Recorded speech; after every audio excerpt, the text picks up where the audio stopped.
జై శ్రీరామ్.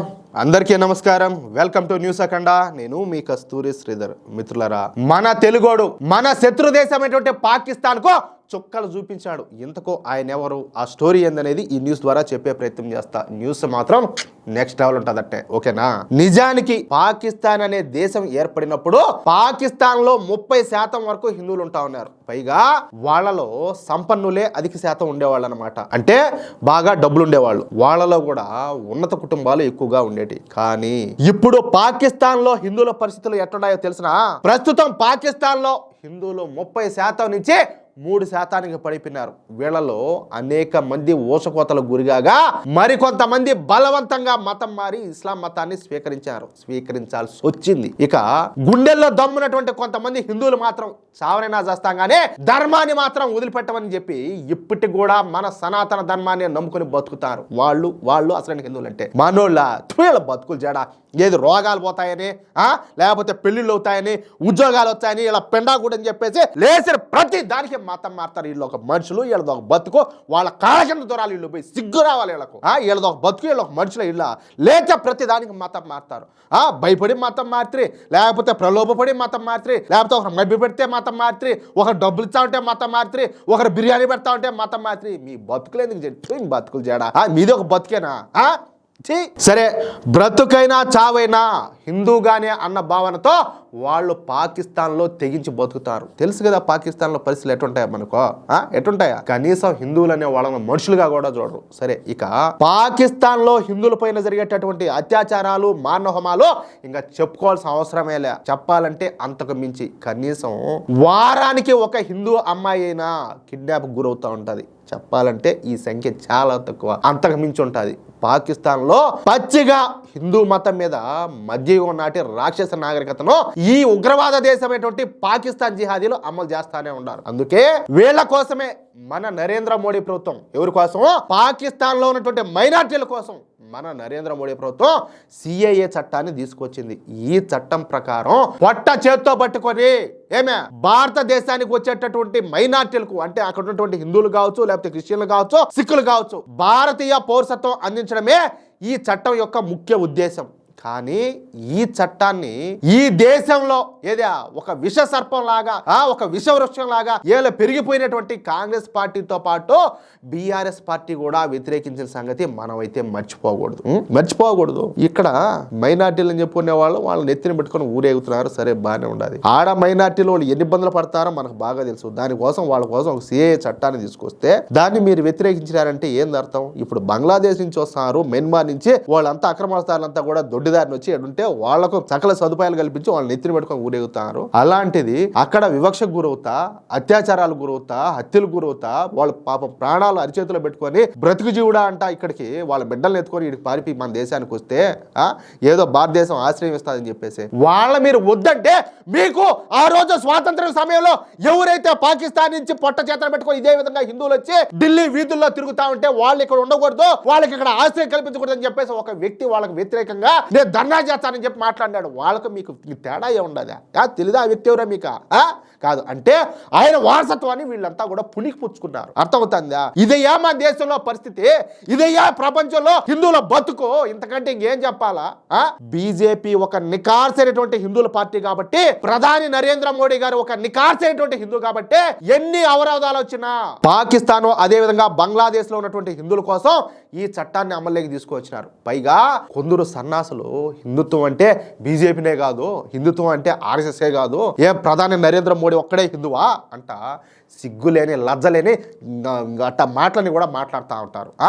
వాళ్ళ కుల కుటుంబ పార్టీలను సపోర్ట్ చేసుకుంటా ఉంటారు. అరే బాబు, ఊరికే పుట్టాను కదరా, నీ దేశం కోసం నువ్వేం చేస్తున్నావు, నువ్వు పుట్టిన ధర్మం కోసం ఏం చేస్తున్నావు అనేది ఒకసారి ఆలోచించాలా. నువ్వు నచ్చిన ఆ నాయకుడు, ఆ పార్టీ, నువ్వు ఎవరైతే ఉన్నావో నీ కథ ఏదైతే ఉన్నాదో వాళ్ళు ఈ దేశం కోసం ఏమో ఆలోచన చేస్తారో, ఒక హిందూగా పుట్టినందుకు కనీసం దానికి ఏమైనా న్యాయం జరుగుతుందా? సరే, అది కూడా పక్కన పెట్టు. మన వాళ్ళకి అన్యాయం జరుగుతా ఉంటే కనీసం వాళ్ళు గొంతెత్తి ప్రశ్నిస్తున్నారా అనేది నువ్వు ఆలోచించాలి ఒకసారి. ఆలోచించలేనప్పుడు నువ్వు హిందూ ఎట్టవుతావురా, నువ్వు బంధువు అవుతావు. కానీ నువ్వు ఎట్ట హిందూ అవుతావు అంటాలే.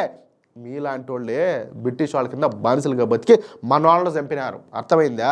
పోలీసులో చేరి లేకపోతే వాళ్ళ కింద గూఢాచారులుగా చేరి ఇన్ఫర్మేషన్ ఇచ్చి మన వాళ్ళు స్వాతంత్ర సమరయోధులను పొట్టన పెట్టుకుని మీలాంటి లంగామడా కొడుకులే. ఏమే ఈ రోజు కూడా ఒక పక్క కాదు పాకిస్తాన్, బంగ్లాదేశ్ లేకపోతే రకరకాల భారత వ్యతిరేక దేశాలన్నీ కూడా మన మీద విషాన్ని చెబుతా ఉంటే వాళ్ళ పాట వీళ్ళు పాడుతా ఉంటే వీళ్ళకి మీరు వంత పాడతారు. వాళ్ళకు మీకు తేడాలే. పాకిస్తాన్ ఉగ్రవాదులు ఎట్నో మీరు కూడా సేమ్ టు సేమ్ అట్టేను.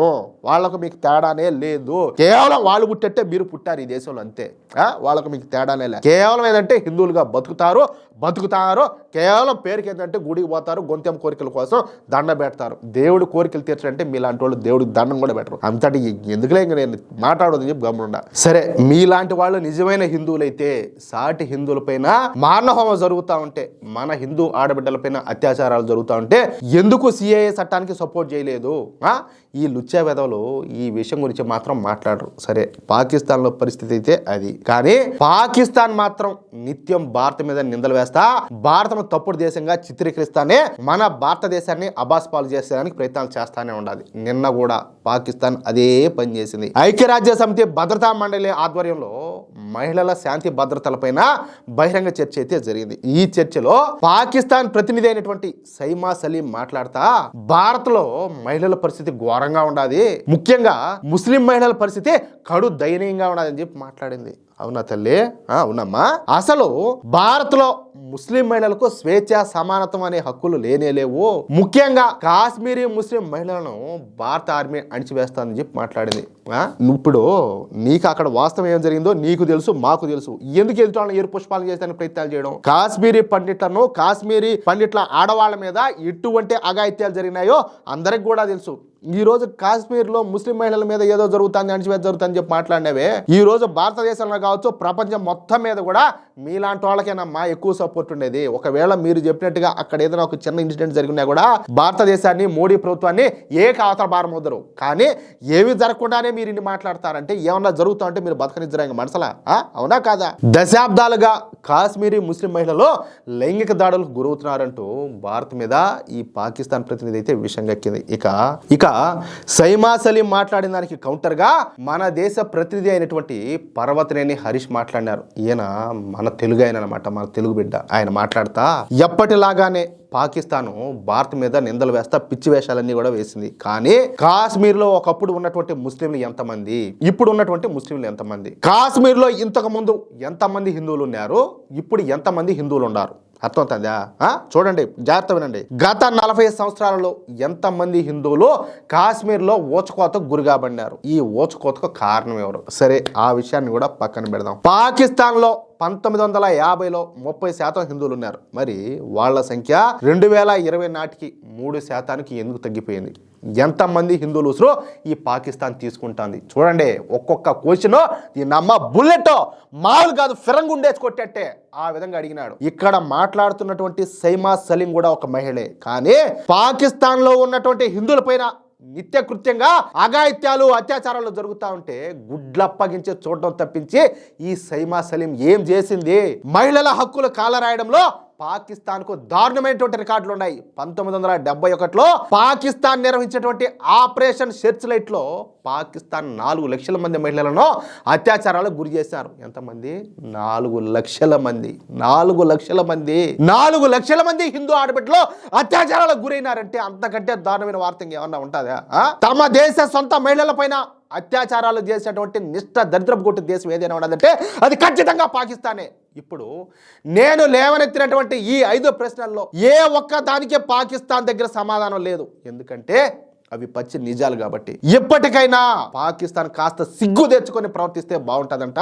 మన తెలుగు తేజమైనటువంటి పర్వతనేని హరీష్ గారు పాకిస్తాన్ ఒక ఆట ఆడించారు. పాకిస్తాన్ కు ఐక్యరాజ్య సమితిలో అన్ని దేశాల సమక్షంలో గట్టిగా బుద్ధి చెప్పినారు, మెట్టుతో కొట్టినట్టు. అది విషయం. అయితే మిత్రులారా, పర్వతనేని హరీష్ గారు మాట్లాడేటువంటి మాటల్లో, ఆయన సంధించేటువంటి ప్రశ్నల్లో నిజాలు ఉన్నాయని చెప్పి భావిస్తే, ఈ వార్త నలుగురికి తెలియాల్సిన అవసరం ఉందని చెప్పి మీరు అనుకుంటే ఖచ్చితంగా ఈ న్యూస్ నలుగురికి షేర్ చేయండి. అలాగే ఈ వీడియో పైన, ఈ వీడియో చూసినటువంటి ప్రతి ఒక్కరు కూడా ఖచ్చితంగా మీ యొక్క అమూల్యమైనటువంటి అభిప్రాయాలను కామెంట్ రూపంలో తెలియజేయండి. అలాగే ఇంతవరకు మీరు కనుక మన ఛానల్ను సబ్స్క్రైబ్ చేసుకున్నట్లయితే ప్రతి ఒక్కరు కూడా మన ఛానల్ను సబ్స్క్రైబ్ చేసుకోండి, సపోర్ట్ చేయండి ప్లీజ్. జై శ్రీరామ్, జై హింద్.